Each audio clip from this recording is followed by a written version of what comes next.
Bonjour à tous, aujourd'hui je vais répondre à une question qu'on me pose vraiment souvent quand les personnes demandent à rejoindre la communauté. Souvent dans les questionnaires de demande d'ajout, on me demande des questions autour de j'ai besoin de comprendre pourquoi je mens. Je viens ici parce que je veux comprendre pourquoi je mens. Je comprends pas pourquoi je mens et j'ai besoin de comprendre. Voilà. Il y a cette question-là qu'on me pose vraiment très souvent et je me suis dit que j'allais faire une vidéo pour répondre à ça, pour donner des pistes pour comprendre et pour vous aider, vous, toi là qui est derrière la caméra et qui essaye de peut-être de comprendre ce qui se passe. Voilà, je vais essayer de te donner des éléments de réponse dans cette vidéo.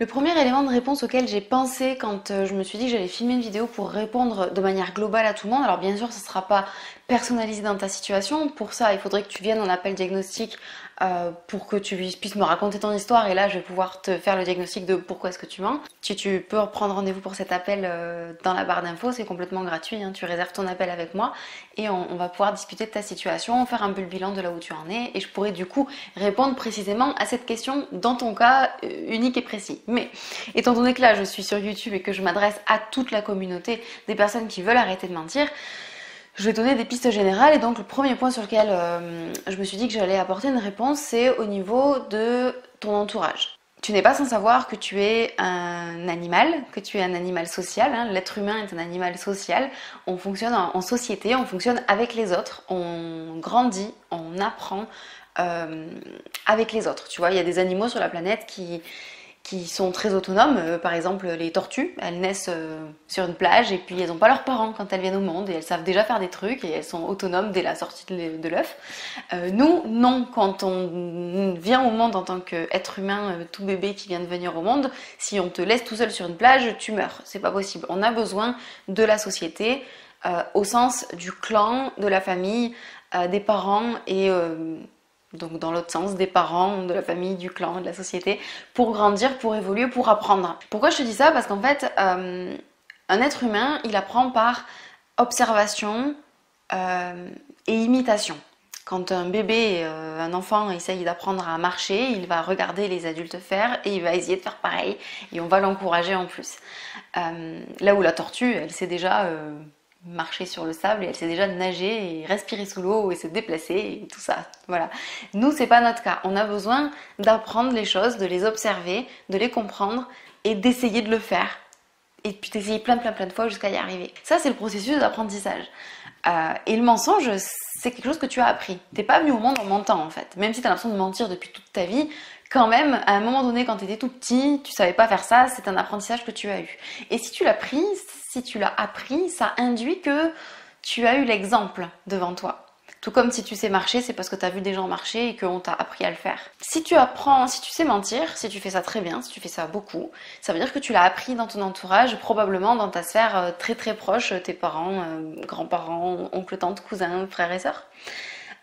Tuteur aussi, professeur, voilà.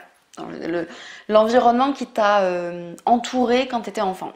L'être humain apprend, je veux dire, le cerveau humain peut mentir à partir de 4-5 ans.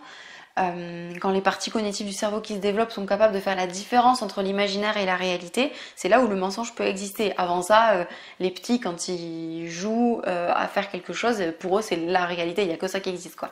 Donc ils savent pas mentir avant ça. Mais à partir de 3, 4, 5 ans, là ça se développe. Et là, les enfants commencent réellement à mentir en sachant qu'ils sont en train de mentir. C'est là que ça s'apprend. Donc à ce moment-là dans ta vie, qui est-ce qui était autour de toi et qui est-ce qui a menti? Tu as pu faire cet apprentissage aussi plus tard. Tu as pu le faire dans ton enfance, plus tard, même dans ton adolescence ou dans ta vie d'adulte aussi. Mais en général, tu l'as quand même appris quand tu es petit. Donc pose-toi la question, qui ment dans ma famille? Qui ment dans mon entourage? Qui m'a appris à faire ça en fait? Où est-ce que j'ai vu ça? Quels sont les éléments qui m'ont permis de reproduire ce fonctionnement de manière tellement innée et naturelle qu'elle est complètement devenue inconsciente et du coup incontrôlable. Donc ça c'est le premier élément. Tu vas peut-être répondre que ce sont tes parents ou juste un de tes parents. Tu vas peut-être répondre c'est mon oncle, ou peut-être c'est ma grande sœur ou mon grand frère ou peut-être que c'est je sais pas qui. Ça veut pas dire que c'est la faute de cette personne, ça veut juste te dire que c'est là où tu as posé ton regard et où tu t'es dit tiens voilà un fonctionnement qui a l'air d'avoir des avantages, on va apprendre à faire pareil, on va bien observer et reproduire ça et le jour où tu l'as reproduit chez toi dans ta vie, tu t'es rendu compte que oui, ça a amené des avantages et donc tu as répété le schéma. Peut-être que là quand je te dis ça tu vas dire bah non moi je me suis pas rendu compte que j'avais observé quelqu'un mentir, je me suis encore moins rendu compte que je le faisais pour apprendre le truc. Évidemment, c'est quelque chose qui s'est fait de manière insidieuse et c'est pas toi qui as décidé en fait. Donc le but là c'est pas que tu te mettes à détester ou à en vouloir à la personne qui t'a appris à mentir, c'est juste de comprendre. C'était ça la question, j'ai besoin de comprendre pourquoi je mens. Ben, pourquoi tu mens? Parce que tu l'as vu dans ton environnement et que tu as appris à le faire.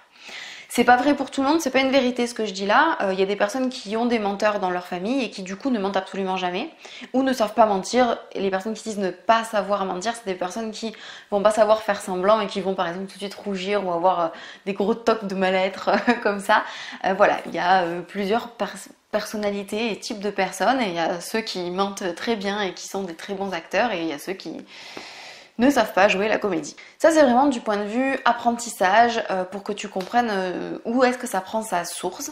Si de cette partie-là tu te rends compte que tu n'arrives pas à répondre à la question et que tu vois pas qui dans ton entourage ment, parce qu'en fait personne ment et pas du tout et absolument pas, bah c'est juste un élément qui va pas t'aider, tu vois. Mais vu que voilà, je t'ai pas en face à face, je peux pas te guider là-dessus. Donc ça c'est un élément, il est grandement possible qu'il y ait quelqu'un dans ton entourage très proche au moment de ton apprentissage et peut-être même toute ta vie qui a menti, qui mentait ou qui ment toujours et qui t'a du coup appris à le faire. Donc maintenant tu sais d'où ça vient. Et maintenant une deuxième partie pour t'aider à comprendre pourquoi est-ce que tu mens, il faut te demander à quoi ça te sert en fait. Quel est le bénéfice de mentir?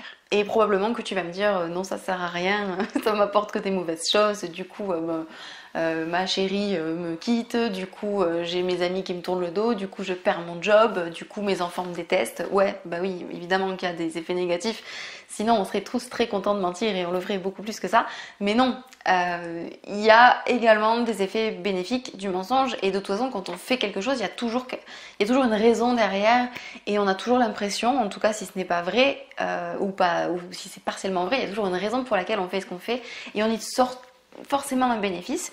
Donc la question c'est qu'est-ce que ça t'apporte? Quel est le bénéfice pour toi de mentir? Ou si ça t'apporte rien et que tu n'arrives pas à répondre à ça, ça va plutôt être qu'est-ce que je cherche en faisant ça?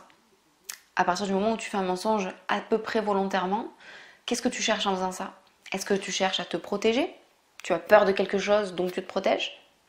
Ou alors est-ce que tu cherches à atteindre un objectif, genre tu veux arriver à tes fins, tu veux ce que tu veux, et c'est par exemple tu veux être plus libre, tu veux qu'on t'aime, tu veux qu'on t'apprécie, tu veux qu'on rigole à tes blagues, tu veux avoir l'impression d'être une personne importante, et donc tu inventes quelque chose pour avoir ça. Donc c'est soit parce que tu veux quelque chose et du coup tu vas mentir et utiliser le mensonge pour obtenir quelque chose de l'autre, ça peut être son approbation, son attention, son intérêt, son amour, ou alors tu vas faire quelque chose, tu vas utiliser le mensonge pour te protéger d'un danger que tu crois exister. Par exemple, te protéger du jugement, te protéger de la critique, te protéger du conflit, te protéger de plein de choses parce que tu as peur, tu vois. Il y a ces deux dynamiques-là, qui sont des dynamiques entremêlées, parce que des fois, on a peur d'être rejeté, alors du coup, on cherche à être apprécié, enfin voilà, et du coup, ça se mélange un petit peu. De toute façon, derrière le mensonge, étant donné que c'est un mécanisme de protection, c'est toujours parce qu'il y a une peur quelque part, même si on n'arrive pas à se la dire parce qu'en fait on n'en sait rien, parce qu'on est trop dedans, il y a forcément une peur là derrière, et si tu me dis non, moi j'ai peur de rien, c'est pas pour ça que je mens, c'est faux, c'est juste que c'est inconscient, et oui, tu vas pas pouvoir te dire consciemment que c'est ça parce que c'est encore inconscient, c'est le but de l'inconscient, on n'est pas conscient que ça existe.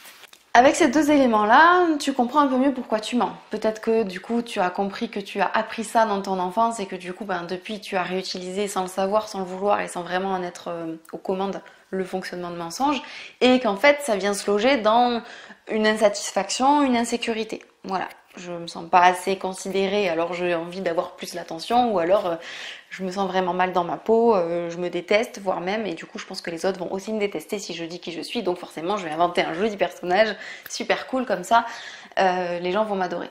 Avec ça, tu as déjà beaucoup d'éléments de réponse.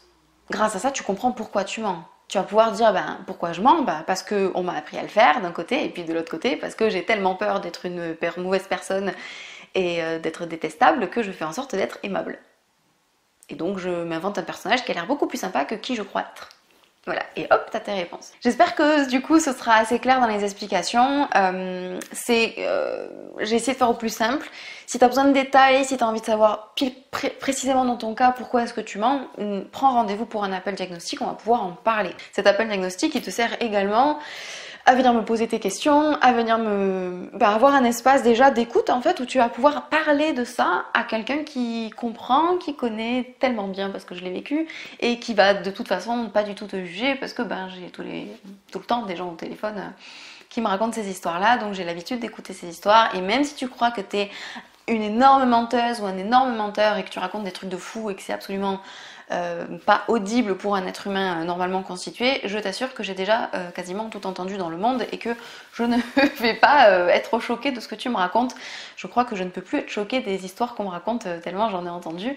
Et de toute façon, c'est aussi pour ça que je fais ce métier-là, c'est que j'ai naturellement cette capacité à tout entendre et à tout comprendre chez les autres. Donc si tu cherches un endroit comme ça où tu vas pouvoir juste être toi, prendre ce masque-là et le poser 5 minutes pour me dire bah voilà, regarde, c'est ça mon masque, j'arrête pas de raconter des conneries, c'est ça le truc qui est pas vrai.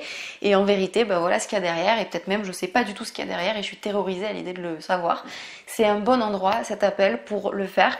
On est par téléphone, on peut être par visio si tu préfères aussi.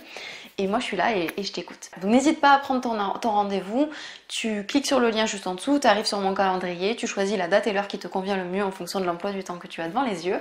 Et à ce moment-là, tu auras toutes les informations par email, tu n'as plus qu'à m'appeler le jour et l'heure du rendez-vous. Et moi je serai ravie de te rencontrer et de t'aider. À la fin de cet appel, je t'aiguillerai vers des solutions en fonction de ce que tu m'auras dit. Peut-être que tu auras juste eu envie d'avoir cet appel et à ce compte-là c'est merveilleux, je serai ravie de te rencontrer. Et peut-être que tu voudrais aller plus loin, peut-être que tu voudrais être coaché, peut-être que tu voudras rejoindre la communauté ou autre chose, j'en sais rien, mais en tout cas je serai là pour t'écouter, pour t'aider à trouver la prochaine étape. Mais écoute, je te souhaite une très belle journée, merci d'avoir écouté cette vidéo et n'hésite pas à aller voir les autres vidéos de la chaîne et bien sûr à t'abonner, à liker la vidéo et à laisser des commentaires si c'est quelque chose qui peut t'aider. En tout cas moi ça m'aidera beaucoup à faire connaître la chaîne, à faire en sorte qu'il y ait d'autres personnes qui puissent trouver les solutions. Tu sais bien à quel point c'est compliqué d'être dans cette situation, donc merci de m'aider et d'aider les autres personnes qui sont comme toi et qui ont besoin de trouver des solutions à ces problèmes-là qui sont vraiment difficiles et là où en plus les solutions sont très rares. N'hésite pas à aider le contenu à être trouvé. Je t'embrasse, bonne journée et à bientôt.